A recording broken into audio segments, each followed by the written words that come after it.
Hello hello hello hello okay. So voice में कुछ issue था, मैं आगे बढ़ता हूँ यहाँ से। तो अभी तक हमने ये बात किया कि इन्होंने जब इसे प्लॉट किया, इस ग्राफ को प्लॉट किया, तो इन्होंने कुछ ऐसा देखने को मिला। और इन्होंने फिर दूसरे मेटल के लिए भी जब इस चीज़ को प्लॉट किया तो वापस से वो ग्राफ पैरेलल आ गया था। और फिर आप इनके फ्रस्ट्रेशन को इस बात में आप समझ सकते हैं कि ये कितने फ्रस्ट्रेटेड फील कर रहे होंगे इसके साथ। बट फिर भी इन्होंने बहुत बड़ा इन्वेंशन किया, जैसा कि आपको समझ में आ रहा है।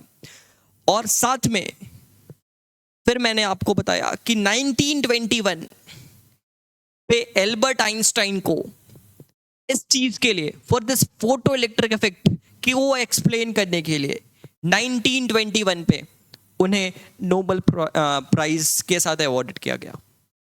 और साथ में रुक जाइए, उसके 2 साल बाद फोटो इलेक्ट्रिक इफेक्ट भी था जो कि मेजर पार्ट कंट्रीब्यूट कर रहा था, मेंशन किया गया था नोबेल प्राइज के साथ। साथ में उनके छोटे मोटे और या फिर काफ़ी बड़े वर्क उसके लिए अवॉर्ड नहीं किया गया था, जैसे कि रिलेटिविटी वगैरह के जो भी थ्योरीज थे उसके लिए उतना ज़्यादा इन्हें इंपॉर्टेंस नहीं दिया गया जितना ज़्यादा इंपॉर्टेंस इन्हें फोटो इलेक्ट्रिक इफेक्ट के लिए दिया गया। तो उसके साथ इन्हें अवॉर्डेड किया गया। और साथ में 2 साल बाद रॉबर्ट को भी नोबेल प्राइज के साथ अवॉर्ड किया गया। किसके लिए सर? फोटो इलेक्ट्रिक इफेक्ट के इस एक्सपेरिमेंट के लिए, बिकॉज ये एक्सपेरिमेंटलिस्ट थे, ये एक्सपेरिमेंट में माहिर थे। तो एक्सपेरिमेंटलिस्ट होने के नाते इन्हें 1923 पर भी नोबेल प्राइज के साथ अवॉर्ड किया गया।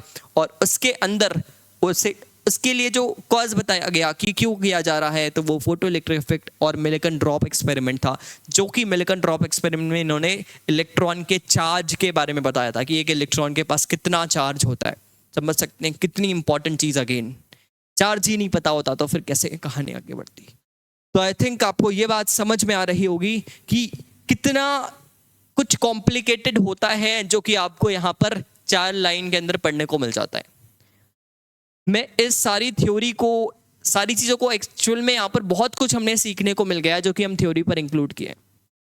बस इस तरह की स्टोरी के साथ इससे जो मैंने बताया है इसके साथ ज़रूर आपको एक आइडिया लग रहा होगा कि कितना कुछ होता है, तब जाकर एक थ्योरी बनती है।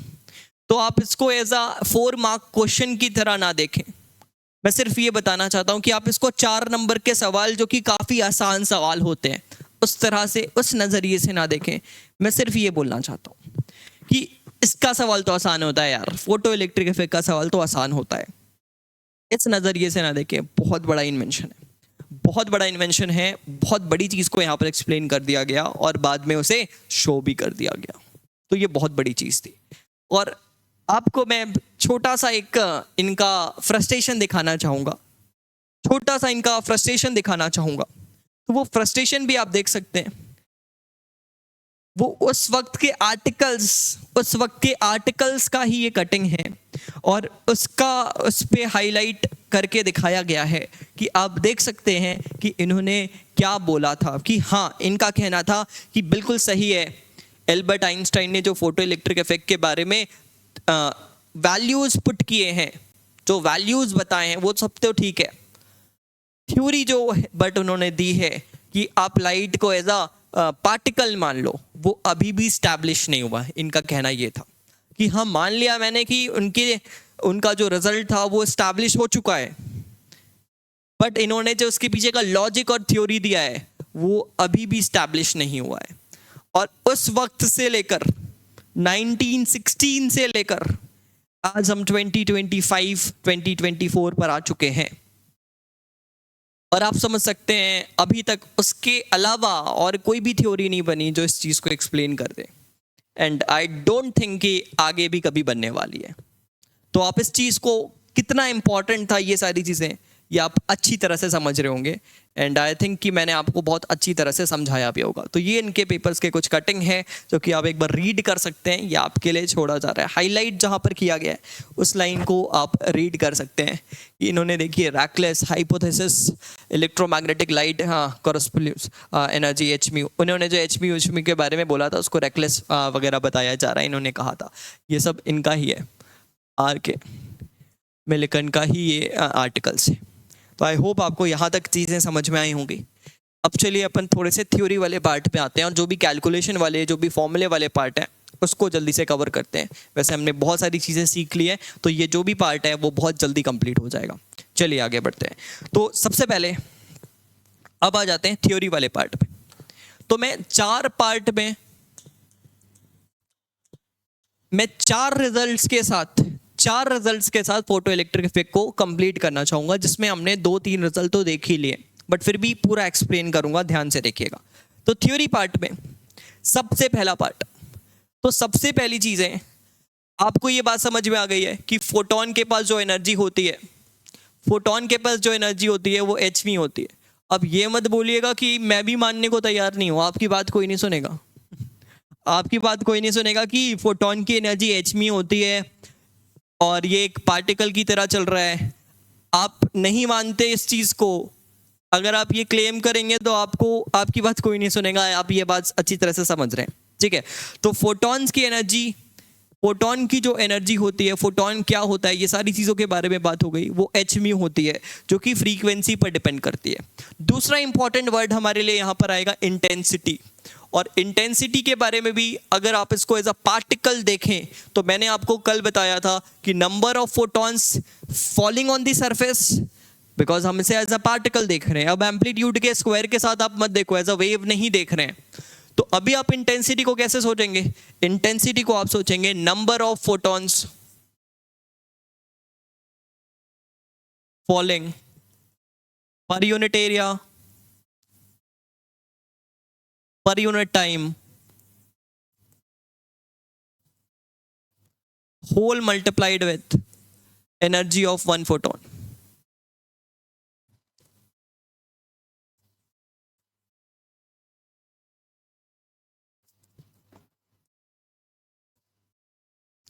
Energy of one photon. तो ये इंटेंसिटी है, जिसके लिए हमने फॉर्मूला आपको अभी फिलहाल के लिए याद रखना है कि intensity is directly proportional to, for a given light, एक गिवन लाइट के लिए, फॉर अ गिवन लाइट, एक गिवन लाइट के लिए इंटेंसिटी जो है वो नंबर ऑफ फोटॉन्स फॉलिंग के ऊपर डायरेक्टली प्रोपोर्शनल है। तो ये दो इंपॉर्टेंट चीज़ें, बहुत इंपॉर्टेंट चीज़ें आगे की चीज़ों को समझने के लिए। तो इंपॉर्टेंट पॉइंट 1 और इंपॉर्टेंट पॉइंट 2 दोनों को अपने दिमाग में रख लीजिए, important point 1 and important point 2। अब आगे बढ़ता हूँ और चीज़ों को प्रॉपरली एक्सप्लेन करने के लिए। तो ये दो इंपॉर्टेंट चीज़ें हैं जो कि आपको अपने दिमाग में रखनी है। चलिए अब आ जाते हैं सबसे पहले रिजल्ट पे। 4 रिजल्ट्स पे चीज़ों को तोड़ूंगा। तो सबसे पहले रिजल्ट पे, रिजल्ट नंबर 1,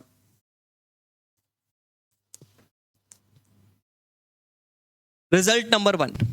तो रिजल्ट नंबर 1 पे क्या देखा गया मैं वो बता रहा हूं। क्या देखा गया? एक्सपेरिमेंट किए गए और एक्सपेरिमेंट में देखा गया कि आपने यहां से फोटॉन्स गिराना शुरू किया। अब मैं फोटॉन्स ही लिख रहा हूं लाइट को, तो फोटॉन्स गिराना शुरू किया जिसकी एनर्जी hν है। तो पहले यहां पर मान लीजिए कि हमने इस मेटल के लिए, ये मेटल है जिसका मान लीजिए वर्क फंक्शन क्या है सर? जिसका फाई वर्क फंक्शन, पहले बात कर चुके हैं। वर्क फंक्शन अभी लिखता हूं मैं ये क्या होता है, बट इसके बारे में डिस्कशन हो चुकी है। बट अभी आप देखिए हो क्या रहा है एक्सपेरिमेंट में।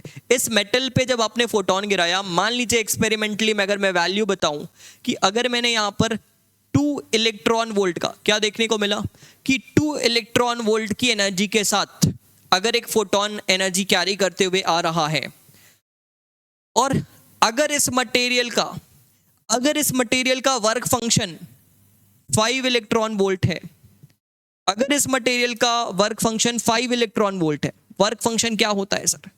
वर्क फंक्शन होता है minimum energy a photon must have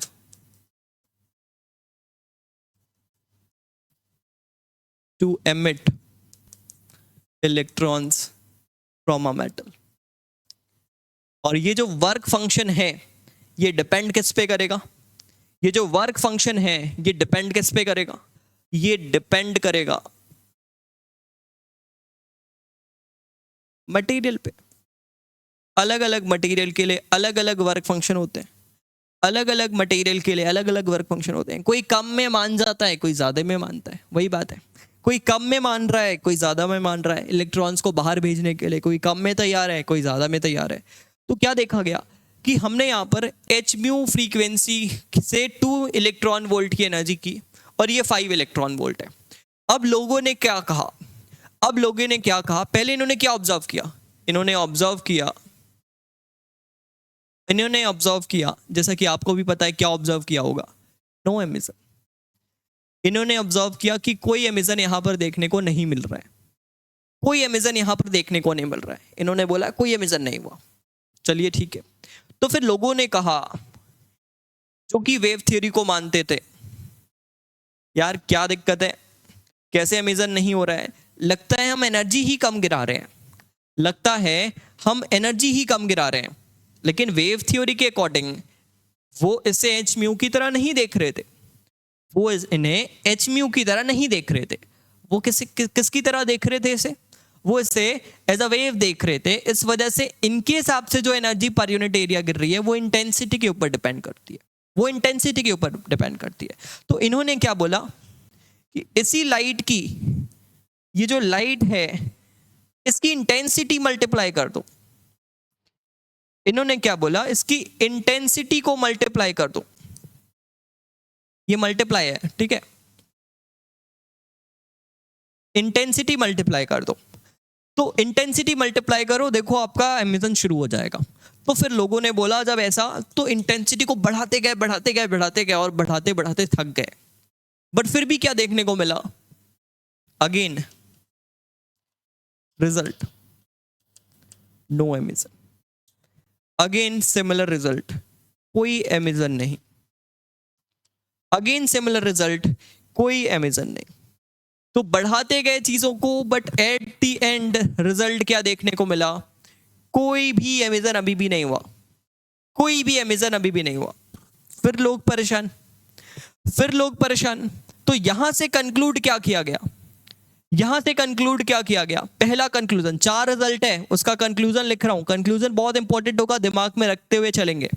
तो conclusion number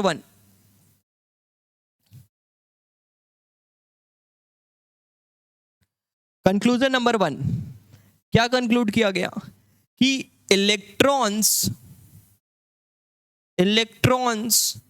will come out और not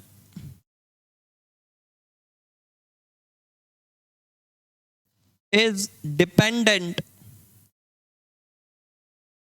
on the frequency of light.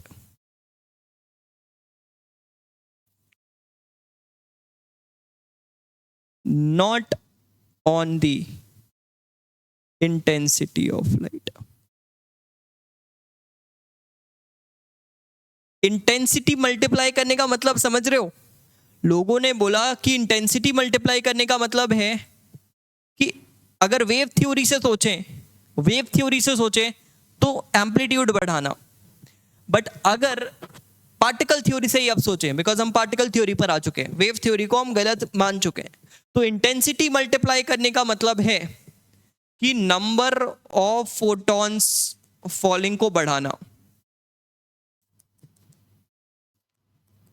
तो इसी कंक्लूजन 1 को अगर दूसरे शब्दों में लिखूं तो हम बोल सकते हैं कि इलेक्ट्रॉन एमिशन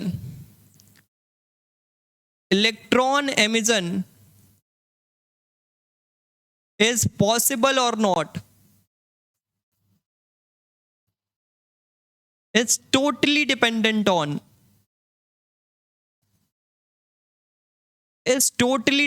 ऑन, किस पे टोटली डिपेंड करेगा ये, energy of 1 photon,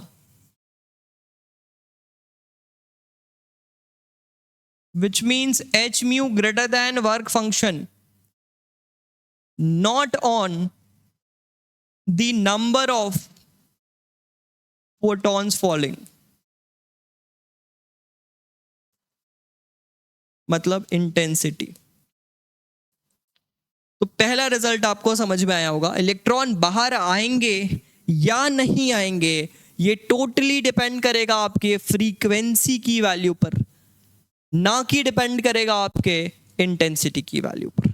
conclusion number 1, दिमाग में आपको सारी चीजें आ गई होंगी। तो चलिए अब कुछ इंपॉर्टेंट पॉइंट्स इससे रिलेटेड लिख लेते हैं इसी कंक्लूजन से। तो आपने वर्क फंक्शन पहला पार्ट तो डिफाइन कर लिया, और वर्क फंक्शन भी एक तरह से आप बोल सकते हैं फोटोन की ही मिनिमम एनर्जी है ना, अभी मैंने पीछे लिखा है। तो ये मिनिमम फोटोन एनर्जी रिक्वायर्ड है, मिनिमम एनर्जी ऑफ फोटोन। तो इस मिनिमम एनर्जी ऑफ फोटोन के करस्पॉन्डिंग एक फ्रीक्वेंसी तो होगी ना, एक फ्रीक्वेंसी तो होगी ना, बिकॉज एच म्यू अगर मान लो ये 2 इलेक्ट्रॉन वोल्ट ही है या फिर 5 इलेक्ट्रॉन वोल्ट है किसी मटेरियल का वर्क फंक्शन, अगर 5 इलेक्ट्रॉन वोल्ट है तो ये 5 इलेक्ट्रॉन वोल्ट को बनाने वाला एक फोटोन होगा ना, जिसका फ्रीक्वेंसी कुछ V0 होगा। एक पर्टिकुलर फ्रीक्वेंसी से ही 5 इलेक्ट्रॉन वोल्ट की फोटोन बनेगी ना भाई। तो वो जो फ्रीक्वेंसी है ना, ये जो फ्रीक्वेंसी है, इसी को बोला जाएगा थ्रेशोल्ड फ्रीक्वेंसी, इसी को बोला जाएगा थ्रेशोल्ड फ्रीक्वेंसी। तो क्या नाम रख रहा हूं, थ्रेशोल्ड फ्रीक्वेंसी। तो अगला डेफिनेशन, पहला तो ये हो गया, अगला डेफिनेशन थ्रेशोल्ड फ्रीक्वेंसी कैसे डिफाइन करेंगे सर? थ्रेशोल्ड फ्रीक्वेंसी कैसे डिफाइन करेंगे? The minimum frequency of photon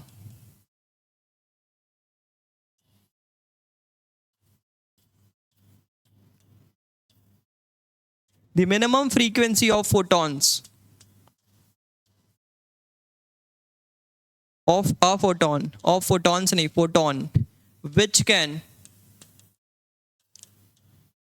emit electron from a metal, from that metal, is the threshold frequency. उसे ही हम थ्रेशोल्ड फ्रीक्वेंसी बोलेंगे। और आपको पता है कि फ्रीक्वेंसी और वेवलेंथ कैसे रिलेटेड है? तो एज यू नो कि सी, अगर आपको पता है कि जो आपकी फ्रीक्वेंसी की वैल्यू है एफ, वो सी बाय लैम्डा के साथ लिखा जा सकता है।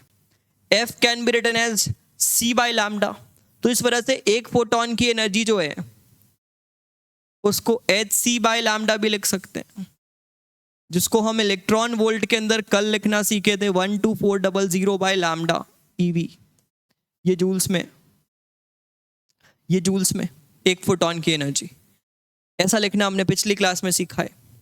तो अब हमें पता है कि वेवलेंथ जितना बढ़ाओगे फोटोन की एनर्जी उतनी कम होगी, वेवलेंथ जितना बढ़ाओगे फोटोन की एनर्जी उतनी कम होगी। तो इस वजह से, तो फिर इस वजह से क्या बोलेंगे? इस वजह से ये बोलेंगे कि एक इसी के करस्पॉन्ड अगर मैं 12400 बाय लैम्डा इन एंगस्ट्रॉम लिखूं, तो ये जो लैम्डा बनेगा ना, ये बोल सकते हैं कि ये सबसे मैक्सिमम वेवलेंथ है ना। इससे बड़ा करोगे तो आपकी जो एनर्जी एक फोटोन की है वो उससे छोटी हो जाएगी ना, 5 इलेक्ट्रॉन वोल्ट से।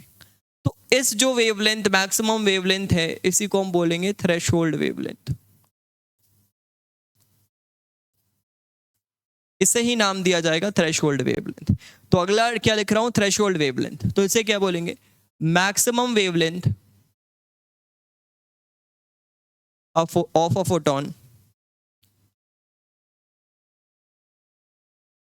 which can emit electron from metal। Maximum है तो थ्रेशोल्ड वेवलेंथ मैक्सिमम वेवलेंथ है, इससे बड़ा नहीं कर सकते।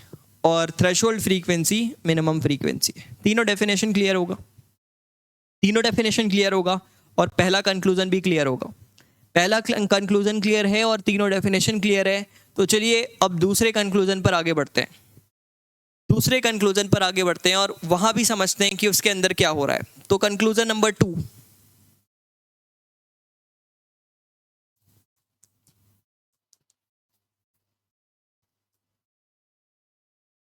ध्यान से देखिएगा, कंक्लूजन नंबर 2।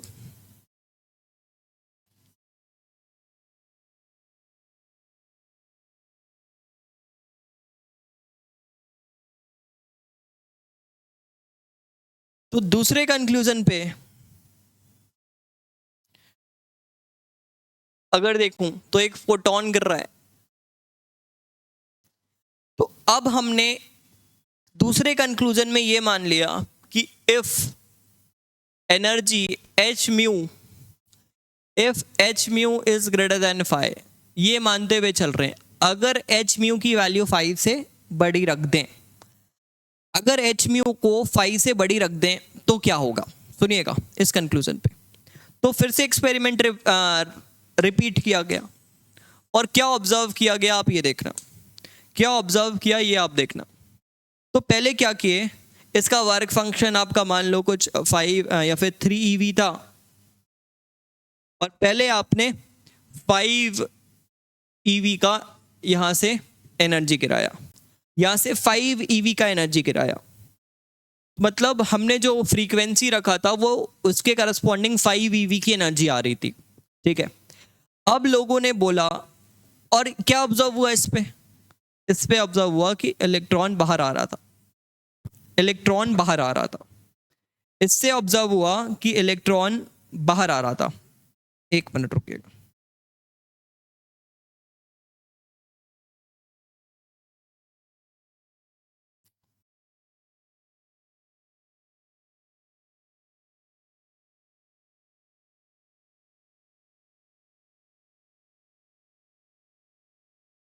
अच्छा, तो मैं बोल रहा था कि इससे क्या ऑब्जर्व हुआ, इससे ऑब्जर्व हुआ कि इलेक्ट्रॉन बाहर आ रहा था।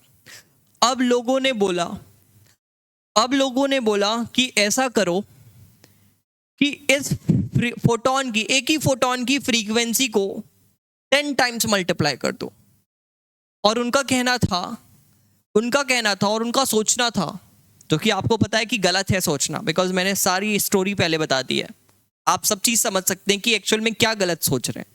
इस वजह से पहली कहानी सारी क्लियर कर दी है, चारों रिजल्ट्स आपको पता है, कुछ भी नया नहीं मिलेगा, बट जो रिजल्ट्स आएंगे और जो कैलकुलेशंस के फॉर्म में हमने इक्वेशन बनाएंगे वो इंपॉर्टेंट है, तो ध्यान से सुनिएगा। और कुछ नाम वगैरह एक्स्ट्रा आएंगे। तो ये जो फोटॉन्स हैं, पहले 5 इलेक्ट्रॉन वोल्ट की गिरा रहे थे तो इलेक्ट्रॉन बाहर आ रहे थे, कोई परेशानी नहीं थी। अब लोगों ने बोला 10 टाइम्स मल्टीप्लाई कर दो, लोगों ने बोला 10 टाइम्स मल्टीप्लाई कर दो, और उनका एक्सपेक्टेशन था कि यहां पर 10 इलेक्ट्रॉन्स बाहर आने शुरू हो जाएंगे, उनका एक्सपेक्टेशन था कि 10 इलेक्ट्रॉन्स आने शुरू हो जाएंगे। बट जब इन्होंने इस फोटोन की एनर्जी को, इस E को मल्टीप्लाई किया, ये मल्टीप्लाई का सिंबल दे रहा हूं, E को मल्टीप्लाई किया, पिछली बार इंटेंसिटी को मल्टीप्लाई किया था, E को मल्टीप्लाई करना मतलब इनडायरेक्टली फ्रीक्वेंसी को मल्टीप्लाई करना, because E dependent on frequency, मतलब फ्रीक्वेंसी को बढ़ाया। E मल्टीप्लाई करना मतलब फ्रीक्वेंसी को बढ़ाना। तो अब लोगों ने बोला फ्रीक्वेंसी बढ़ाओ और ज्यादा इलेक्ट्रॉन पाओ, बट देखने को क्या मिला कि ऐसा कुछ भी नहीं है, ऐसा कुछ भी नहीं है। कितनी भी फ्रीक्वेंसी बढ़ा लो, जितने इलेक्ट्रॉन्स निकल रहे थे उतने ही इलेक्ट्रॉन्स निकल रहे हैं। कितनी भी फ्रीक्वेंसी बढ़ा लो, जितने इलेक्ट्रॉन्स निकल रहे थे उतने ही इलेक्ट्रॉन्स निकल रहे हैं, ये कहना था, मतलब ये ऑब्जर्व किया गया। सोचा कुछ और था, हुआ कुछ और जो हुआ उसे मानना पड़ेगा। उसको एक्सप्लेन आइंस्टाइन ने पहले ही कर दिया है, हमने सीख लिया है, बट ये बातें भी दिमाग में होनी चाहिए जो 4 रिजल्ट्स बता रहा हूं, इस वजह से ध्यान से सुनिएगा। तो क्या ऑब्जर्वेशन हुआ, क्या किया गया, इफ वी इंक्रीज, क्या ऑब्जर्व किए, ऑब्जर्व क्या किए थे कि if we increase the frequency या फिर एनर्जी ऑफ वन फोटोन,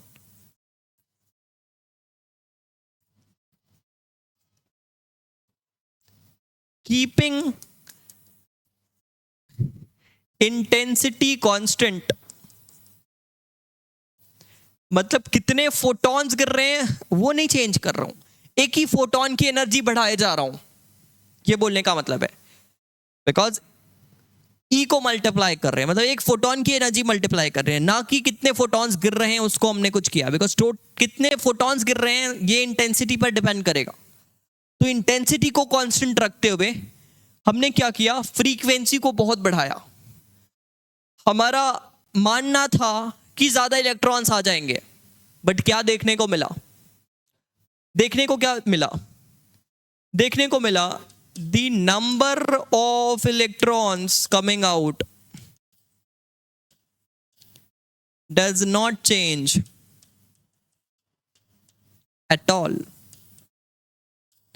जो नंबर ऑफ फोटॉन्स निकल रहे हैं, कितने फोटॉन्स निकलेंगे, ये डिपेंड नहीं करेगा कि आप एक फोटॉन की एनर्जी कितनी बढ़ा रहे हो।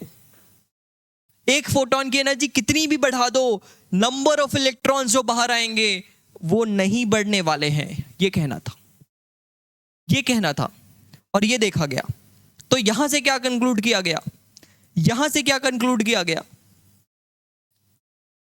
कि अगर ये कंडीशन सेटिस्फाई है ऊपर वाला कि if H mu is greater than phi, अगर ऐसा है, then number of electrons coming out is independent of energy of one photon।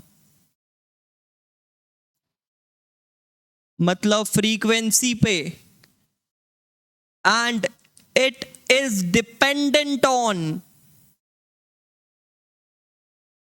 अब किस पे डिपेंड करेगा, आपको पता है जितने ज्यादा फोटॉन्स गिराओगे उतने फोटॉन्स पार्टिकल की तरह आकर इलेक्ट्रॉन को हिट करके इलेक्ट्रॉन को बाहर ले जाएंगे। ऐसा ही होने वाला है ना, यही तो ऑब्जर्वेशन है ना, पार्टिकल की तरह अगर देख रहे हैं तो फिर ये किस पे डिपेंड करेगा, जितने ज्यादा गिराओगे, जितने कैपेबल फोटॉन्स को ज्यादा गिराओगे उतने कैपेबल फोटॉन्स इलेक्ट्रॉन्स को लेके बाहर जाएंगे। बात सही है। तो इस वजह से the number of electrons coming out is independent of the energy of a photon, मतलब म्यू पर इंडिपेंडेंट है, and it is dependent on intensity.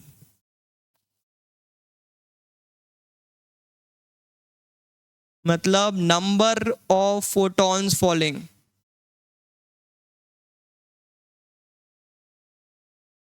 Number of photons falling. क्या क्लियर है ये बात, क्या ये बात क्लियर है? बिल्कुल अच्छी तरह से दोनों आइडिया लग गया। पहले आइडिया में अगर फ्रीक्वेंसी एक जरूरत से कम कर दोगे तो बाहर ही नहीं आएंगे, कितनी भी इंटेंसिटी बढ़ा लो, कितने भी फोटॉन्स गिरा लो, अगर कैपेबल नहीं है आपके एक फोटॉन कैपेबल नहीं है तो 1000 भी गिरा लो फर्क नहीं पड़ेगा। पहला रिजल्ट। दूसरे रिजल्ट पे मैं बोल रहा हूं कि अगर आपके फोटॉन्स कैपेबल हैं तो उसी को और कैपेबल बनाने से एक्स्ट्रा इलेक्ट्रॉन्स नहीं आएंगे, और एक्स्ट्रा इलेक्ट्रॉन्स निकालने के लिए ज्यादा फोटॉन्स गिराने पड़ेंगे। मतलब कितने नंबर ऑफ फोटॉन्स निकलेंगे ये डिपेंडेंट है इंटेंसिटी पे, और ये डिपेंडेंट नहीं है फ्रीक्वेंसी पे। डिपेंडेंट है इंटेंसिटी पे, इंडिपेंडेंट है फ्रीक्वेंसी के। क्लियर है? दो बातें, दो रिजल्ट्स कंक्लूड हो चुके हैं, दो रिजल्ट कंक्लूड हो चुके हैं। तो इसी का जो फर्दर रिजल्ट है, तो फिर इसको एक्सप्लेन कैसे किया गया, तो इसका एक्सप्लेनेशन तो आपको पता ही है, इसका एक्सप्लेनेशन तो आपको पता ही है कि अकॉर्डिंग टू आइंस्टाइन,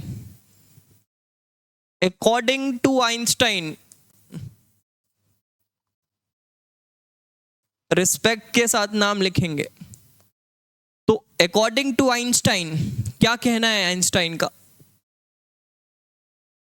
कि आप जो एनर्जी दे रहे हो, energy of one photon shares two kind of activities. One, to provide required work function,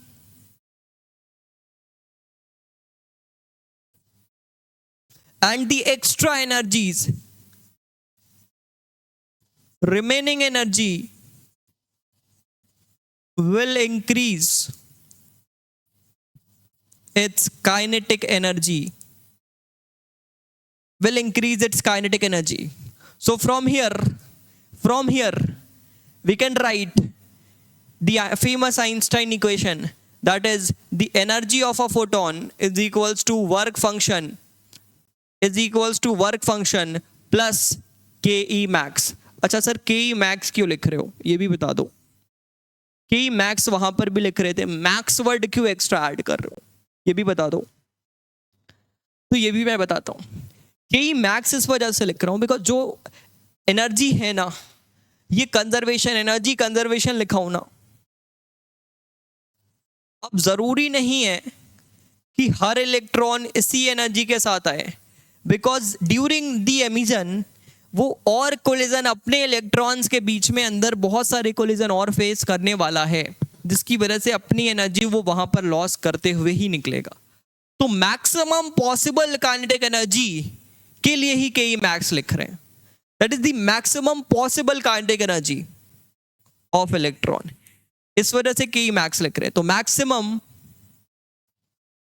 possible kinetic energy है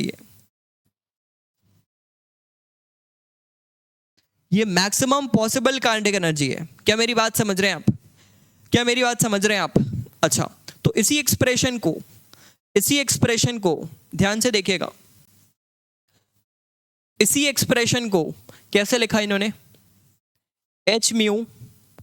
अब देखो म्यू अगर आप पसंद नहीं आ रहा है तो एफ लिख लो. Work function is totally dependent on the material, उसमें कोई छेड़खानी नहीं कर सकते हम, मटेरियल के लिए डिफाइन है. प्लस के मैक्स. के मैक्स के साथ आगे बदलाव करेंगे, बट अभी फिलहाल आप इतनी बातें ध्यान से समझिए. क्या दो इंपॉर्टेंट कंक्लूजन समझ में आ गए? अगर आ गए हैं तो चलिए तीसरे की तरफ आगे बढ़ते हैं. ये एक्सप्लेनेशन आपको समझ में आया होगा कि जो आप एक ही फोटोन की एनर्जी अगर बढ़ाते जाओ तो फर्क नहीं पड़ेगा, ज्यादा इलेक्ट्रॉन्स नहीं आएंगे, बिकॉज वो एनर्जी एक ही इलेक्ट्रॉन्स लेता जा रहा है और अपनी काइनेटिक एनर्जी बढ़ा रहा है.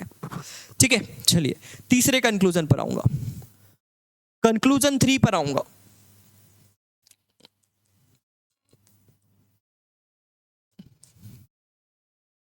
क्या लिखोगे सर? कंक्लूजन 3 पे क्या हुआ बताइए. तो कंक्लूजन 3 के लिए देखो मैं अपने पुराने सेटअप को लाऊंगा अपने साथ, ये वाले. तो सेटअप एक्सपेरिमेंट 3 के लिए मैं अपने इस पुराने सेटअप को अपने साथ लाऊंगा. देखिएगा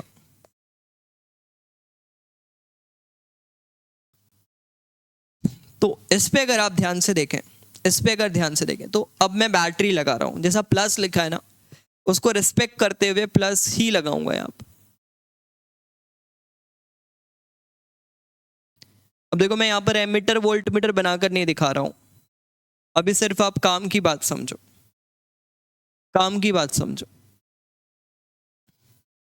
ठीक है, एक एमीटर बना लेते हैं यार, थोड़ा सा मजा आएगा देखने में. वोल्टमीटर नहीं बनाऊंगा, ठीक है, वोल्टमीटर नहीं बनाऊंगा. बना लें क्या? वो भी बना लें क्या? 2 घंटे की मेहनत कर रहे हैं, ये कौन सी बड़ी चीज है, बना लो.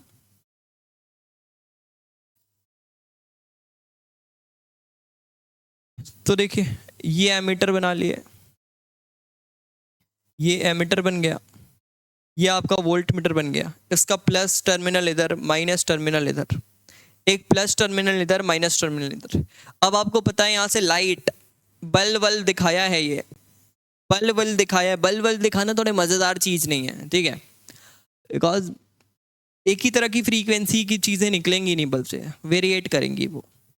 तो एक अच्छी तरह से पहले फिल्टर करके ही लाइट डालते हैं कि उस फ्रीक्वेंसी की चीजें चले. ठीक है, तो बल्ब ठीक है बनाकर दिखाया, बट मजेदार चीज नहीं है बल्ब. तो यहाँ पर क्या देखते हैं कि इलेक्ट्रॉन्स बाहर आए. इनके पास क्या है सर? इनके पास काइनेटिक एनर्जी है. किसी के पास ज्यादा है, किसी के पास कम है. मतलब के मैक्स मैक्सिमम पॉसिबल है, उससे कम वाले भी बहुत सारे होंगे. बहुत सारे क्या मतलब ज्यादातर कम वाले ही होंगे. बट आपके पास कम वाले के साथ साथ ये चीज भी याद रखना है कि कुछ ऐसे होंगे जो के मैक्स के साथ होंगे, कुछ ऐसे होंगे जो के मैक्स के साथ होंगे. ये मानते हुए चल रहे हैं अपन। कुछ ऐसे होंगे जो कि के मैक्स के साथ होंगे। चलो ये बात समझ में आई। तो ये जो इलेक्ट्रॉन्स बाहर आए, अब उनको सपोर्ट करने के लिए, बिकॉज फील्ड ऐसा लगाया हूं, देखो इलेक्ट्रिक फील्ड ऐसा लगाया हूं, तो इनको सपोर्ट करने के लिए हमने एक फील्ड लगा दिया, सपोर्टिव फील्ड है ये।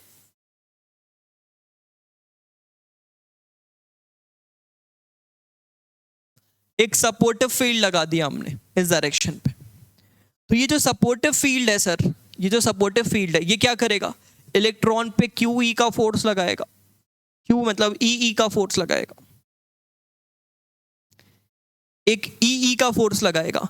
इसकी वजह से इलेक्ट्रॉन्स, जो इलेक्ट्रॉन्स पॉसिबल नहीं थी, मतलब सारे जो इलेक्ट्रॉन्स निकले, जरूरी नहीं है कि इधर ही भाग रहे हो ना, सारे इलेक्ट्रॉन्स जो निकले हैं वो जरूरी नहीं है कि इधर ही भाग रहे हो। निकलने के बाद काइनेटिक एनर्जी होगी, और काइनेटिक एनर्जी किसी भी डायरेक्शन पर हो सकती है ना, किसी भी डायरेक्शन पर हो सकती है। बट ये जो फील्ड लगाए हैं ना, इसकी वजह से मोड़ेंगे, अब उसे मोड़ेंगे और यहां पर लाने की कोशिश करेंगे। ये कोशिश है फील्ड की मदद से, जो भी कम कैपेबल वाले हैं या फिर जो इधर उधर भाग रहे हैं, उनको भी हम अपने साथ इस प्लेट पर लाने की कोशिश करेंगे, इस प्लेट पर लाने की कोशिश करेंगे। तो ये सपोर्टिव फील्ड लगाया है हमने, जो कि आपको यहां पर इलेक्ट्रॉन्स को अलाइन करने की काम करने वाली है। तो इलेक्ट्रॉन्स को अलाइन करने की काम करेगी, और जब इसको आप अलाइन करने का काम करेंगे, या फिर आप ऐसा बोल सकते हैं कि इलेक्ट्रॉन्स को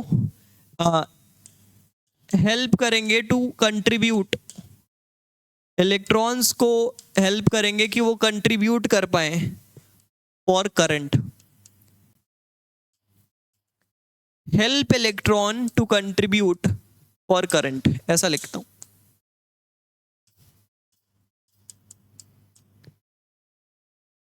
करंट के लिए इलेक्ट्रॉन कंट्रीब्यूट कर पाए, उसके लिए उनका हेल्प करेंगी। सही बात है, सही बात है। अच्छा, तो अब क्या होगा, जैसे ही ये वोल्टेज बढ़ाएंगे, तो अभी भी बहुत सारे मानेंगे नहीं ना, छोटे वोल्टेज में तो बहुत सारे अलाइन नहीं हो पाएंगे, फिर भी ऐसे चले जाएंगे। थोड़े से इसकी तरफ आएंगे, बट फिर भी ऐसे चले जाएंगे, फिर भी ऐसे चले जाएंगे। तो इस वजह से वोल्टेज जैसे जैसे बढ़ाओगे, as we increase the voltage, जो ऐसे जा रहे थे वो भी इधर आने लगेंगे, तो करंट इंक्रीज होने चाहिए, करंट इंक्रीज होना चाहिए। तो यहां से क्या ऑब्जर्व हुआ, ऑब्जर्व ये हुआ कि as we increase the current, sorry as we increase the voltage, the reading of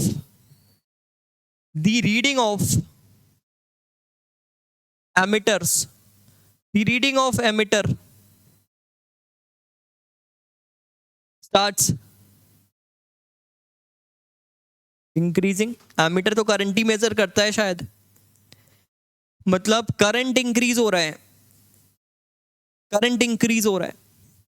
सही, अच्छा ऑब्जर्वेशन है। मतलब अगर मैं यहां पर एक बल्ब को ऑन कर रहा हूं, और अगर मैं यहां से वोल्टेज की वैल्यू बढ़ा रहा हूं, तो इस वोल्टेज को बढ़ाने पर करंट बढ़ रहा है, करंट बढ़ रहा है। तो फिर जो एक्सपेरिमेंट कर रहा था, उसका दिमाग थोड़ा इधर उधर फिरा, और उसने क्या बोला, बढ़ाते जाओ वोल्टेज, बढ़ाते जाओ और करंट बढ़ाते जाओ, क्या ही दिक्कत है, करंट ज्यादा चाहिए, ज्यादा वोल्टेज बढ़ा लो। बट वो लॉजिकली चीजों को सोच नहीं रहा था।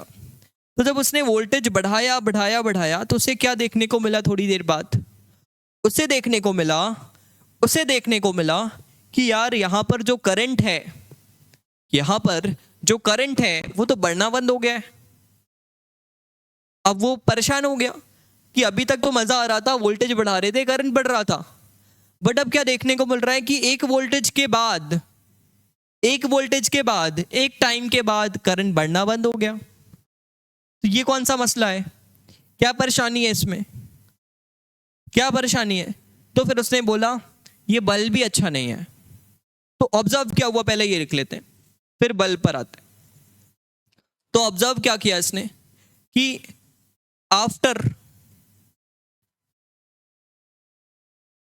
after a certain time, even if we increase the value of V, current stops increasing. Current बढ़ना बंद हो गया, करंट बढ़ना बंद हो गया। तो ये करंट जब बढ़ना बंद हो गया तो वो जो मैक्सिमम करंट रीच हुआ ना, उसको एक नाम देना भी मजा आएगा। उसको एक नाम देते हैं ना, मजा आएगा। अब बार बार कैसे बोले मैक्सिमम करंट बोलेंगे तो मजा भी तो कम आने वाला है, लगेगा नॉर्मल सी चीज पढ़ के आ गए हम। तो इस वजह से इसको एक नाम देना भी जरूरी है, तो उसको एक नाम भी देंगे। तो ये जो मैक्सिमम करंट हुआ है, this maximum value of current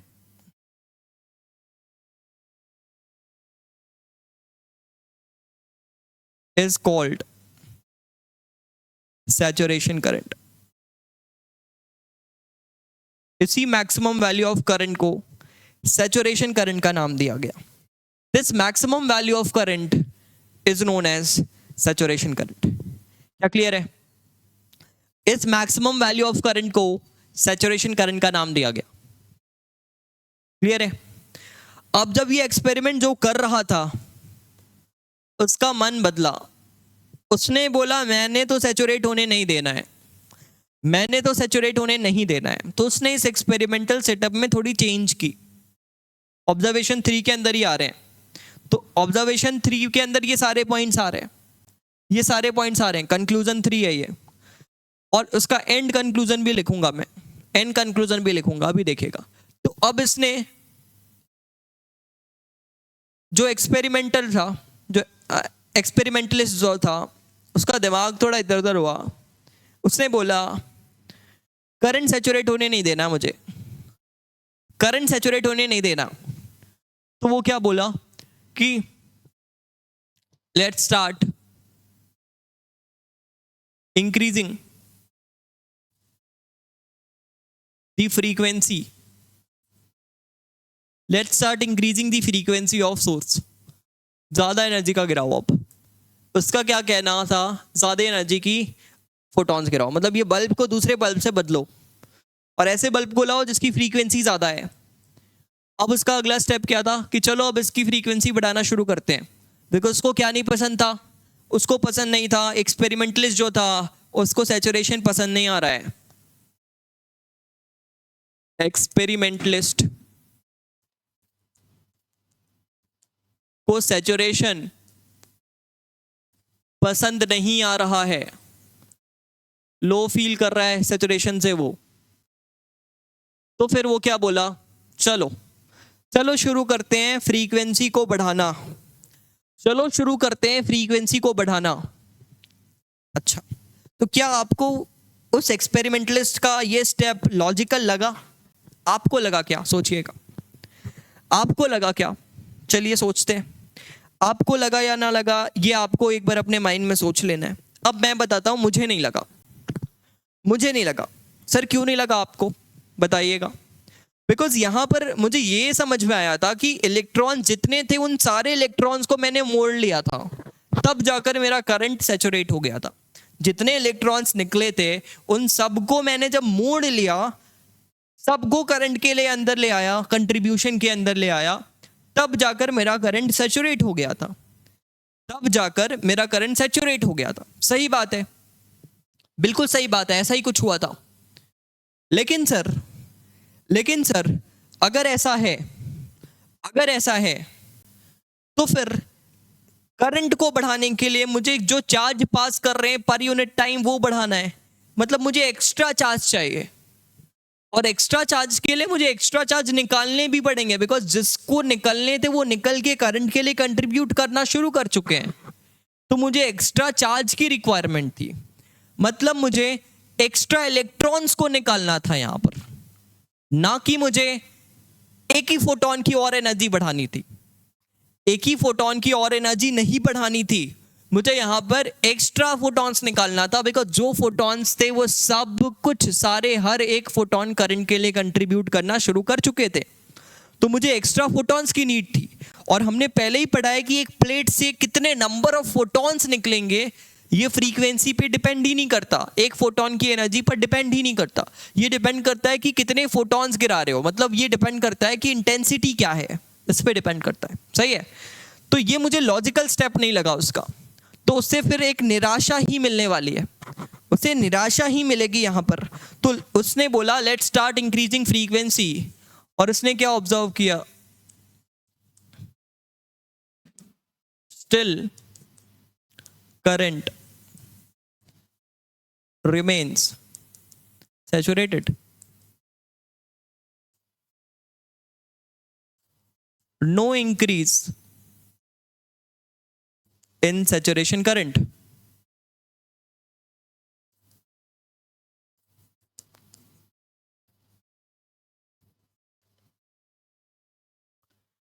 Why? पूछा गया क्यों, पूछा गया क्यों, तो आंसर आया for to increase saturation current,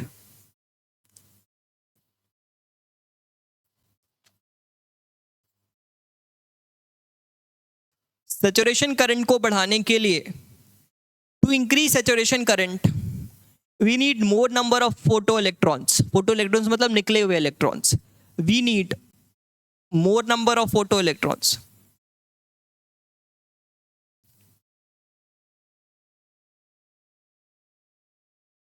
Photoelectrons,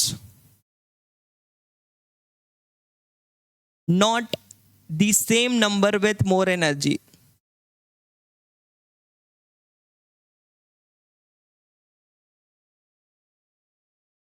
ये कारण था। तो इसका मतलब सैचुरेशन करंट किस पे डिपेंड नहीं कर रहा, किस पे डिपेंड नहीं किया। फिर इसने ये जो एक्सपेरिमेंटलिस्ट था जो कि ऑब्वियसली रॉबर्ट नहीं थे, तो ये जो एक्सपेरिमेंटलिस्ट हैं इनको अब ये बात समझ में आ गई है कि ये जो सैचुरेशन करंट है वो फ्रीक्वेंसी पे तो डिपेंड नहीं कर रहा, तो दूसरे ने बताया कि नंबर ऑफ फोटो इलेक्ट्रॉन्स को अगर बढ़ाना है तो नंबर ऑफ फोटॉन्स जो गिर रहे हैं, we need more number of photo electrons. और ये जो more number of photo electrons हैं ये किससे मिलेंगे, can be obtained with more intense light, और ज्यादा इंटेंसिटी वाले लाइट के साथ ये मिलेगा। और मोर इंटेंस लाइट मतलब मोर नंबर ऑफ फोटॉन्स को गिराना पड़ेगा। इसका मतलब क्या है, मोर नंबर ऑफ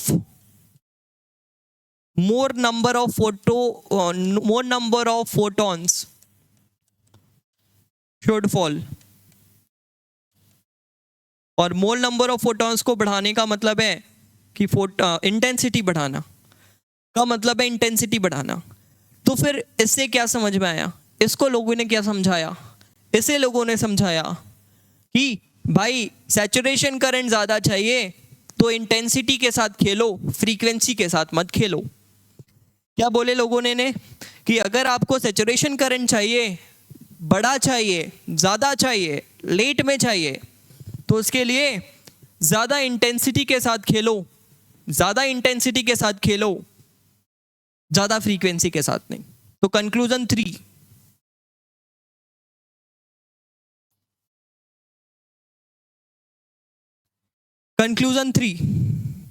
कि number of saturation current depends on, ये पूरा स्टोरी याद रखना है, ये जो भी बताया हूं, सैचुरेशन करंट, कंक्लूजन सिर्फ रट के नहीं जाना है, करंट डिपेंड्स ऑन,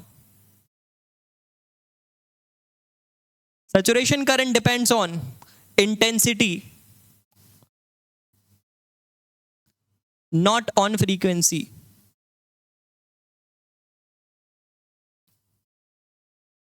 इंटेंसिटी पर डिपेंड करेगा, फ्रीक्वेंसी पर नहीं। कंक्लूजन 3 क्लियर है।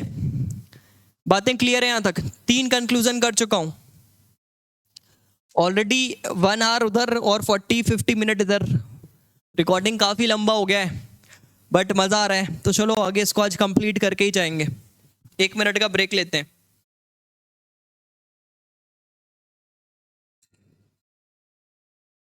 चलिए ओके, तो 4th पे आते हैं, रिजल्ट 4 पे आते हैं। कंक्लूजन 3 के अंदर ही ये बातें आ गई जो भी कहानी लिखा मैं। कंक्लूजन 4 पर आना है अब, तो रिजल्ट 4 पर आना है। वापस से मैंने सेटअप लिया अपना और इस बार रिजल्ट 4 पर आए। The final result, photo electric effect, इसके बाद कंप्लीट। रिजल्ट 4 फाइनल रिजल्ट देखिएगा क्या है, देखिएगा क्या है। इसको हटाएं, हटता नहीं है क्या ये? चलो हटाते हैं कलर से।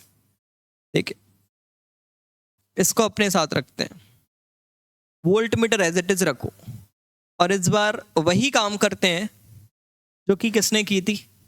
रॉबर्ट ने की थी। वही काम करते हैं जो कि रॉबर्ट ने की थी। क्या की थी सर? के मैक्स को ढूंढने के लिए रिजल्ट 4 में के मैक्स के खोज में जा रहे हैं अपन, इन सर्च ऑफ के मैक्स। के मैक्स की खोज पे जा रहे हैं। तो सर के मैक्स की खोज पे जब जा रहे हो तो क्या हुआ, इस पे बताएंगे क्या? बिल्कुल बताते हैं। वहां पर वैसे बात कर चुके हैं इसके बारे में, बट आपको पता है ये जो इलेक्ट्रॉन्स निकले हैं, ये जो इलेक्ट्रॉन्स निकले हैं, ये जो इलेक्ट्रॉन्स निकले हैं, अगर आप इसको ऑपोजिट पोटेंशियल दे दो, ऑपोजिट पोटेंशियल दे दो, तो इस बार ये कैसा है? इससे तो कंफ्यूज नहीं होंगे ना आप, इतना पढ़ चुके हैं अब। प्लस माइनस से तो कंफ्यूज नहीं हो रहे हैं। इसको प्लस लगाऊं ना, देखिएगा, इसको प्लस लगाऊं, इसको माइनस लगाऊं, एक प्लस है इधर और इधर माइनस है। अच्छा देखिएगा, बात को ध्यान से समझिएगा। ये जो ऊपर एरो है इसको हटाएं क्या? बिल्कुल हटाइए, ऐसा फील्ड बनाइए। तो अब मुझे पता है कि इलेक्ट्रॉन विल फेस, यहाँ पर इलेक्ट्रॉन जो हैं वो ऑपोजिशन फेस करेंगे। ये जो इलेक्ट्रॉन्स हैं वो ऑपोजिशन फेस करेंगे बिकॉज उस पर पीछे फोर्स लग रहा है, तो इन पे QE पीछे लग रहा है फील्ड के ऑपोजिट। तो इलेक्ट्रॉन्स ऑपोजिशन फेस कर रहे हैं और हम क्या कर रहे हैं? कंटिन्यूसली इस वोल्टेज को इंक्रीज कर रहे हैं, इस वोल्टेज को इंक्रीज कर रहे हैं। तो ऑब्जर्वेशन क्या हुआ? हम क्या कर रहे हैं? हम क्या कर रहे हैं? while keep on increasing, while keep on increasing the retarding या फिर नेगेटिव पोटेंशियल। अच्छा नेगेटिव पोटेंशियल बिकॉज रिटार्डिंग है वो। while keep on increasing the negative potential, क्या ऑब्जर्वेशन अपने को मिला? ऑब्जर्वेशन अपने को क्या देखने को मिला? देखिएगा क्या ऑब्जर्वेशन देखने को मिला, ध्यान से सुनिएगा इस बात को। ऑब्जर्वेशन ये देखने को मिला अपने को, ऐसा कुछ ऑब्जर्वेशन देखने को मिला कि जो इलेक्ट्रॉन्स हैं जो कि छोटे मोटे एनर्जी के साथ निकले हैं, बिकॉज अगर आप देखोगे तो ये जो हमारा ट्यूब है इसके अंदर जो प्लेट्स हैं इसमें अलग अलग विभिन्न तरह के इलेक्ट्रॉन्स हैं। विभिन्न तरह के इलेक्ट्रॉन्स मतलब किसी इलेक्ट्रॉन के पास 1 EV एनर्जी है, किसी के पास 2 EV एनर्जी है और किसी के पास 3 EV एनर्जी है, बट कोई ऐसा भी बैठा है जो कि 5 EV एनर्जी के साथ भी बैठा हुआ है, 5 EV एनर्जी के साथ भी बैठा हुआ है, और ये स्पेशल है। और ऐसे हजारों करोड़ों बहुत सारे इलेक्ट्रॉन्स हैं। अभी 4 बनाए हैं हमने, 4 बनाए हैं। तो जैसे जैसे वोल्टेज बढ़ाओगे तो अपने को पता है this voltage results in the loss in the potential, loss in the kinetic energy. ये जो इंक्रीज कर रहे हैं नेगेटिव पोटेंशियल को, पहले ही मैंने बता दिया कैसे लॉस इन पोटेंशियल, बिकॉज ये जो QE का फोर्स लग रहा है उसकी वजह से उसकी पोटेंशियल एनर्जी मतलब वर्क कर रहा है फील्ड। तो work done by the field, work done by the field is equals to delta K, is equals to delta K. Field का जो वर्क है work done by the field is delta K. Field का work negative है तो delta के ही negative है, मतलब जो भी फील्ड का वर्क है जो कि E इंटू वी है, जिस वोल्टेज से एक्सेलरेट कर रहे हो फील्ड का वर्क वही है, फील्ड का वर्क वही है, पोटेंशियल एनर्जी उतना ही है, पोटेंशियल एनर्जी जैसे बोल सकते हैं इसको। तो ये जो फील्ड का वर्क है ये इसकी काइनेटिक एनर्जी को ही रिड्यूस करने का काम कर रहा है, इसकी काइनेटिक एनर्जी को ही ड्रॉप करना चाह रहा है। तो इस वजह से क्या बोल रहा हूं, ये नेगेटिव पोटेंशियल कर क्या रहा है, ये negative potential cause decrease loss in potential energy of the photo electrons, loss in kinetic energy of photo electrons. Photo electrons मतलब जो इलेक्ट्रॉन्स निकले हैं उनकी काइनेटिक एनर्जी को घटाने का काम कर रहा है, ये उनकी काइनेटिक एनर्जी को घटाने का काम कर रहा है। तो ये जितने भी इलेक्ट्रॉन्स निकले हैं, ये जो भी आपको देखने को मिल रहे हैं, आप क्या बोलोगे, आप क्या बोलोगे, आप बोलोगे कि ये जितने भी इलेक्ट्रॉन्स हमें देखने को मिल रहे हैं, अगर मैं यहाँ पर EV की वैल्यू, और ये एक्चुअल में लॉस है किसके इक्वल, लॉस यहाँ पर EV के इक्वल है, E is the charge on the electron, and what is V? V is the voltage applied. V is the voltage applied and this is the charge on the electron. यही loss है।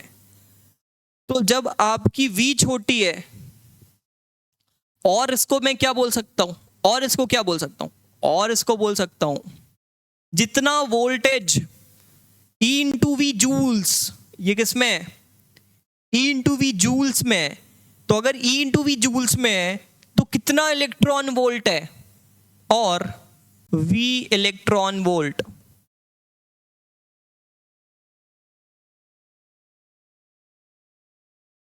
Because मुझे पता है इनके बीच का relation, ये जो loss है इस लॉस के बारे में ही लिख रहा हूं, जितना वोल्टेज बढ़ाओगे उतनी इलेक्ट्रॉन वोल्ट एनर्जी कम हो जाएगी।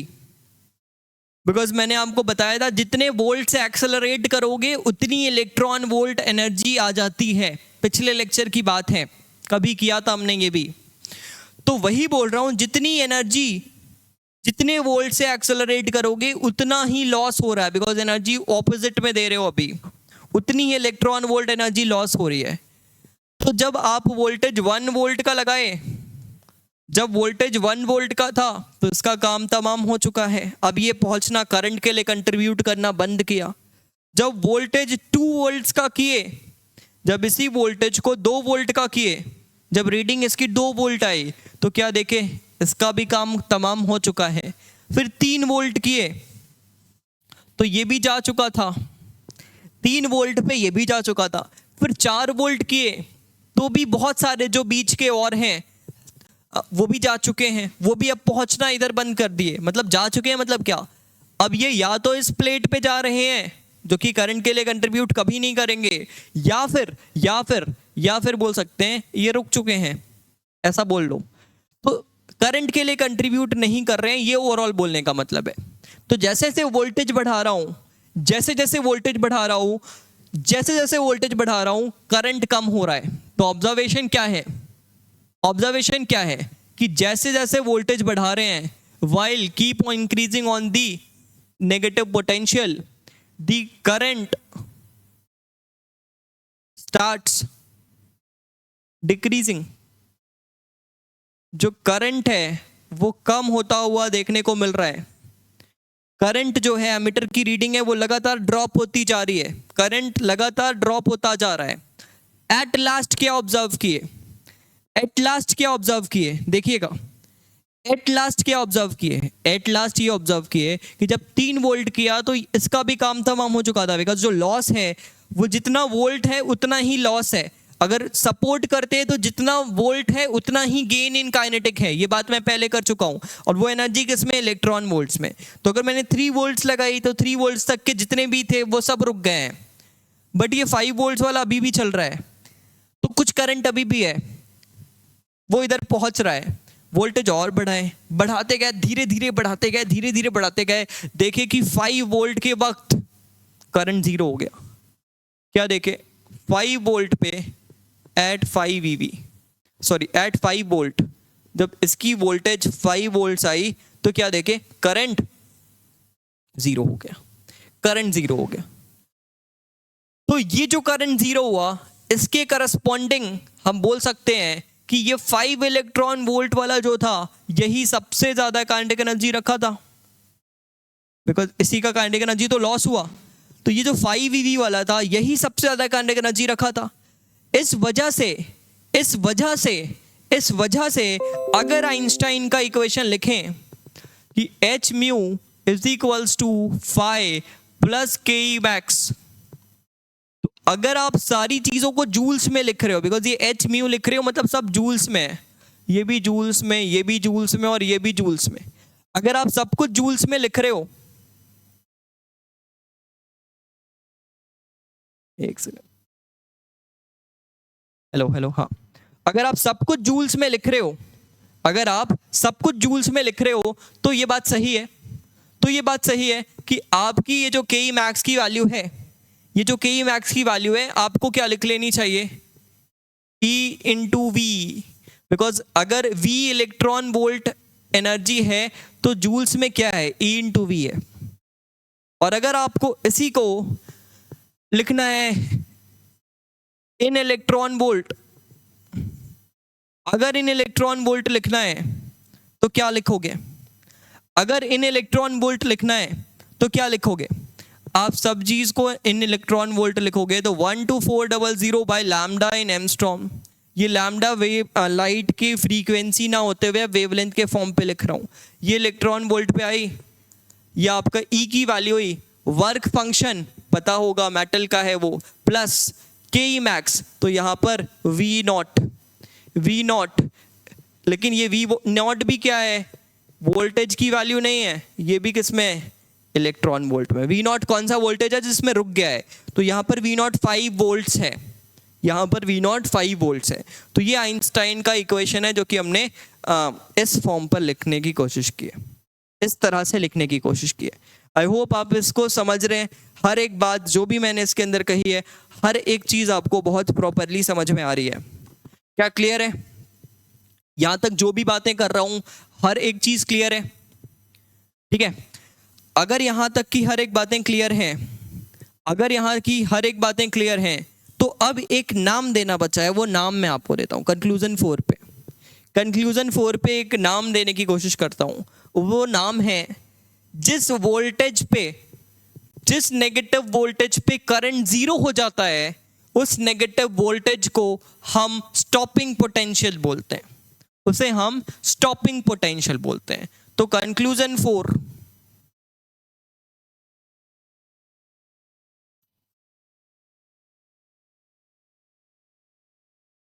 कंक्लूजन 4 पर आ चुके हैं।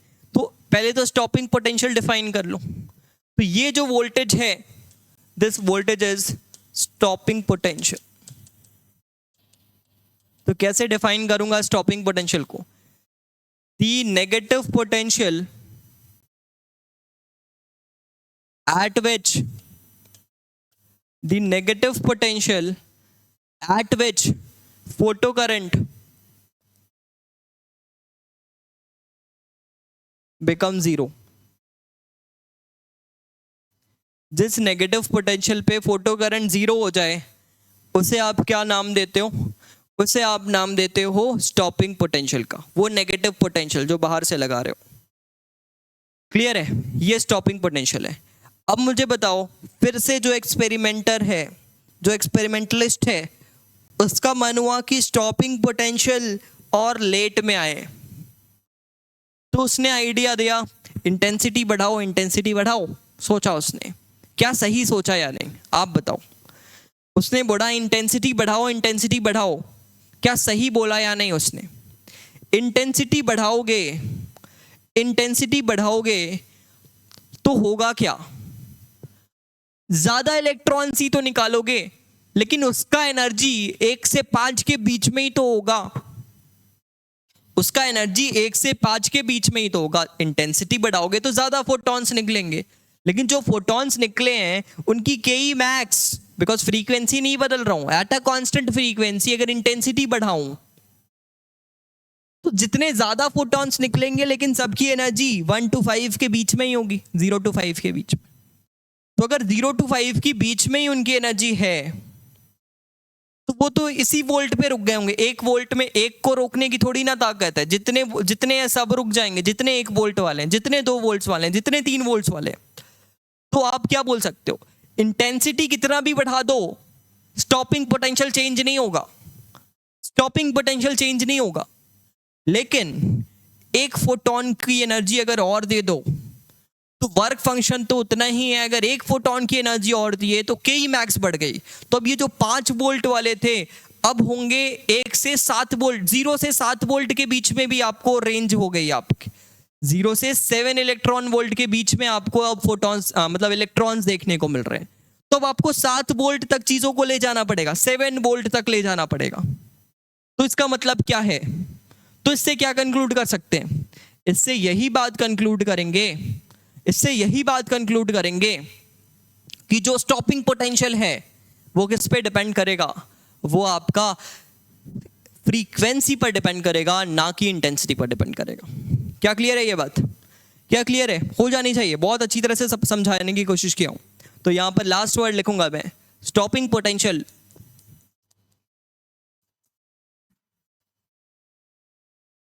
Depends on frequency not on intensity.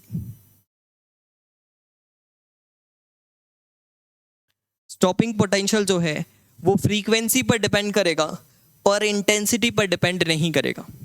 इस बात से आप सहमत होंगे और होना भी चाहिए आपको। क्या क्लियर है? यहाँ तक जो भी बातें किया हूँ हर एक चीज क्लियर है। तो ये आपका ओवरऑल फोटो इलेक्ट्रिक इफेक्ट होता है खत्म। अब इसमें जो ग्राफ हैं जो भी मैंने पढ़ाया है उसी के बेसिस पे 3-4 ग्राफ बनाकर दूंगा। एक ग्राफ तो आपके मिल्कन साहब ने ही प्लॉट कर दी है, बट उसके बारे में थोड़ा सा उसमें और स्लोप वगैरह तो मैंने ऑलरेडी बता दिया, बट फिर भी उस ग्राफ को एक बार वापस से प्लॉट करेंगे। और साथ में 1-2 ग्राफ और हैं जिसमें आप फोटो इलेक्ट्रिक करंट को आप एक बार इंटेंसिटी बदलोगे, एक बार फ्रीक्वेंसी बदलोगे और देखोगे क्या डिफरेंस आ रहा है। तो बहुत नॉर्मल सी चीज़ें मैं आपको छोड़कर जा रहा हूँ, या फिर छोड़कर भी नहीं जा रहा हूँ, अगली क्लास में डिस्कस करूँगा। क्योंकि छोटे मोटे 2-3 ग्राफ हैं, वो मैं कोशिश करता हूँ कि अगली क्लास में डिस्कस कर लूँ, या फिर है तो फिर अभी कर लें। क्या 10 मिनट का ही तो टाइम लगेगा, इतना खींच चुके हैं तो खींच लेते हैं, 10 मिनट का और टाइम लगेगा। बट मुझे ये लग रहा है कि माइक वगैरह वापस से डिस्चार्ज ना हो जाए यार, ठीक है? फिर मुझे वापस से बैटरी चेंज करना पड़ेगा और इंडिकेशन वापस रिकॉर्ड करना पड़ेगा। तो फिर देखिएगा, तो क्या बोल रहा हूँ मैं यहाँ पर, अब मैं क्या बोल रहा हूँ यहाँ पर, मैं ग्राफ बनाना चाह रहा हूँ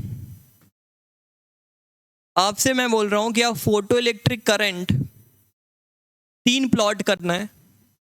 यहाँ पर फोटो इलेक्ट्रिक करंट और यहाँ पर V वोल्टेज है।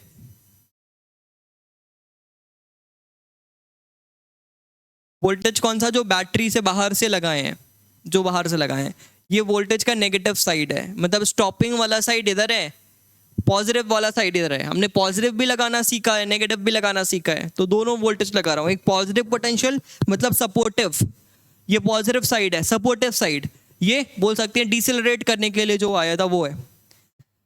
तो अब आपको पता है कि मैं आपको बोल रहा हूँ, इसमें केस 1 ड्रॉ कर रहा हूँ, और केस 1 में मैं आपको बोल रहा हूं कि आप at a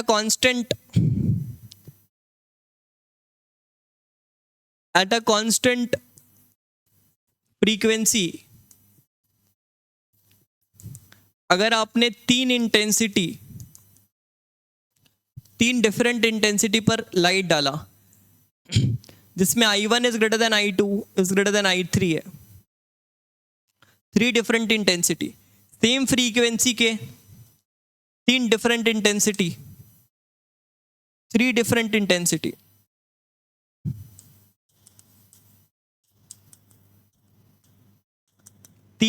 intensity, same frequency के अगर ये डालें तो कैसा ग्राफ होगा? तो अब आपको पता है जितनी बड़ी इंटेंसिटी लगाओगे उतना लेट सैचुरेट होगा करंट। उतने बड़े में सैचुरेट होगा करंट, उसकी सैचुरेशन उतनी हाई होगी। और जितनी कम लगाओगे, जितनी कम इंटेंसिटी दोगे, वो जल्दी सैचुरेट हो जाएगा। लेकिन करंट जीरो तो डिपेंड करता है फ्रीक्वेंसी पे। करंट जब जीरो होगा तो वो तो डिपेंड करेगा फ्रीक्वेंसी पे, बट फ्रीक्वेंसी तीनों के लिए सेम है, तो करंट जीरो सेम वोल्टेज पे होंगे, स्टॉपिंग तीनों का सेम होगा। क्या कंक्लूड कर सकता हूं? स्टॉपिंग तीनों का सेम होगा।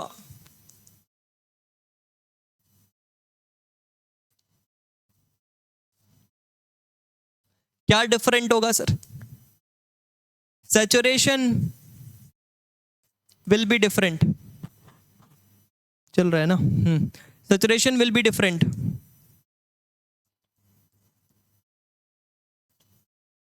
सैचुरेशन डिफरेंट होगा। तो क्या बोल सकता हूं, क्या बोल सकता हूं, देखिएगा ऐसा कुछ।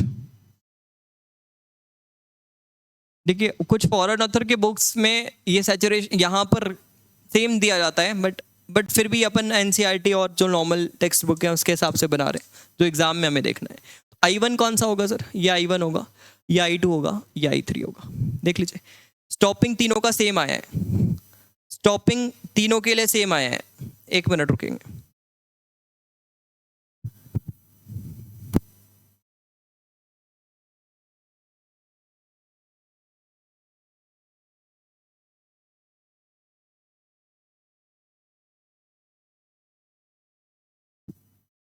ओके, तो स्टॉपिंग तीनों का सेम आएगा। और ये जो V नॉट है, ये V नॉट है, स्टॉपिंग है।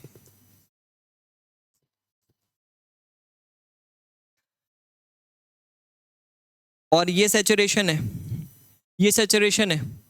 सैचुरेशन तीनों का अलग अलग आएगा। इसी का जस्ट दूसरा अगर बनाऊं, केस टू, केस टू के बारे में बात करें तो केस टू पे मैं ऑलरेडी बात कर चुका हूं। केस टू पे जस्ट ऑपोजिट बनाऊंगा, same intensity, same intensity, but F1 is greater then F2 is greater then F3, तीन सोर्स। तो अब बताओ, जितनी बड़ी फ्रीक्वेंसी उतनी ज्यादा Ke max, because Ke max is the maximum kinetic energy, और maximum kinetic energy depend on extra energy जो आप दे रहे हो। और एक्स्ट्रा एनर्जी कब बढ़ेगा? जब एक फोटोन की एनर्जी बढ़ेगी। और एक फोटोन की एनर्जी कब बढ़ेगी? जब उसकी फ्रीक्वेंसी बढ़ेगी। तो जितनी बड़ी फ्रीक्वेंसी उतनी बड़ी Ke max, उतनी बड़ी Ke max, और जितनी बड़ी Ke max, ध्यान से सुनिएगा, जितनी बड़ी Ke max उतनी ज्यादा स्टॉपिंग वोल्टेज। इस वजह से तीन स्टॉपिंग वोल्टेज आएंगे। बट इंटेंसिटी सेम होने की वजह से, सेम इंटेंसिटी होने की वजह से क्या बोलूंगा? Saturation same. बिकॉज जितने इलेक्ट्रॉन्स एक से निकले हैं दूसरे पर सेम मटेरियल पे गिरा रहे हैं, दूसरे पे भी उतने ही निकले, तीसरे पे भी उतने ही निकले। तो वोल्टेज आप कितना भी बढ़ा लो, एक ही साथ जितने निकलने थे सारे वही उतने ही इलेक्ट्रॉन कंट्रीब्यूट कर रहे हैं करंट को, तो सैचुरेट तो एक ही साथ होंगे, सेम ही जगह पर सैचुरेट होंगे। तो इस तरह से तीन बनाऊंगा, एक इधर पे, एक इधर पे, और तीसरा इधर पे। अब देखिएगा मैं ग्राफ पे बहुत नीटली नहीं बना रहा हूँ, बट फिर भी आप समझ रहे हैं, तीन ऐसा। अब यहाँ पर V1 आएगा, V1 नॉट आएगा, ये V2 नॉट आएगा। जिसकी फ्रीक्वेंसी सबसे ज़्यादा है उसकी स्टॉपिंग सबसे पीछे है। आई होप ये समझ में आया होगा। और तीसरा ग्राफ मिलिकन वाला है, जिसमें आपको स्लोप की वैल्यू पता है। तीसरा ग्राफ मिलिकन वाला है जिसमें आपको स्लोप की वैल्यू पता है। ये जो प्लॉट किया गया था, तो इसमें स्लोप की वैल्यू आपको मालूम है। देखिएगा ये स्लोप बना था इस इक्वेशन के हिसाब से, बिकॉज मैंने ग्राफ किसके बीच में प्लॉट करनी है? स्टॉपिंग वोल्टेज, स्टॉपिंग पोटेंशियल और फ्रीक्वेंसी के बीच में। स्टॉपिंग पोटेंशियल और फ्रीक्वेंसी के बीच में स्ट्रेट लाइन आएगा। अगर इसको थोड़ा और प्रॉपर बना लें, प्रॉपर क्या बनाएंगे, उनसे ज़्यादा क्या प्रॉपर बनाएंगे, वो एक्सपेरिमेंट की चीज़ है। बट फिर भी अगर अपन, अब रिलेशन अगर मुझे पता है, तो अगर ऐसा ड्रॉ करूं तो ये स्टॉपिंग पोटेंशियल है ऊपर,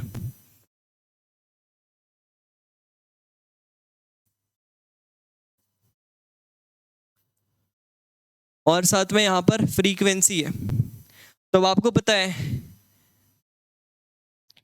कि आपका रिलेशन कुछ ऐसा आएगा, आपका रिलेशन कुछ ऐसा आएगा, स्ट्रेट लाइन कर्व आएगा।